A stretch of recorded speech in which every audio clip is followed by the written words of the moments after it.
হে cuties, চলে এলাম একটা নিউ মিনি ব্লগ নিয়ে। আর আজকের মিনি ব্লগটা শুভ দোল পূর্ণিমার চাঁদ দেখিয়েই শুরু করলাম। এদিকে চলছিল পাড়ায় ন্যাড়া পোড়ার প্রস্তুতি। দেখতেই পাচ্ছ ন্যাড়া পোড়া শুরু হয়ে গিয়েছে। প্রাচীন প্রবাদটা কেন বাদ থাকে, আজ আমাদের ন্যাড়া পোড়া, কাল আমাদের দোল, পূর্ণিমাতে চাঁদ উঠেছে বলো হরি বল। সবাইকে দোল পূর্ণিমার প্রীতি শুভেচ্ছা ও অভিনন্দন। তারপরে একেবারে ভিডিও ক্লিপ নিয়েছিলাম দোলের দিন সকালে। এদিকে কড়াইতে তেল গরম হয়ে গিয়েছে, দিয়ে দিয়েছিলাম সিদ্ধ করা আলুগুলোকে ভেজে তুলে নেওয়ার পর দিয়ে দিয়েছি তেজপাতা, ফোড়ন, পেঁয়াজ টমেটো ভালো করে ভাজা হয়ে যাওয়ার পর দিয়ে দিয়েছিলাম আদা রসুনের পেস্ট। আমি শুনেছি মাটনে নাকি রসুনের থেকে আদাটা একটু বেশিই দিতে হয়।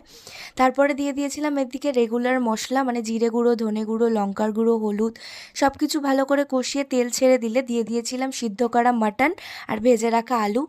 এগুলোকে ভালো করে কষিয়ে নেওয়ার পর দিয়ে দিয়েছি জল দিয়ে ফুটে এলে লাস্টে দিয়ে দিয়েছিলাম কাঁচা লঙ্কা, গরম মশলা। বাদবাকিটা নেক্সট পার্টে আসছে।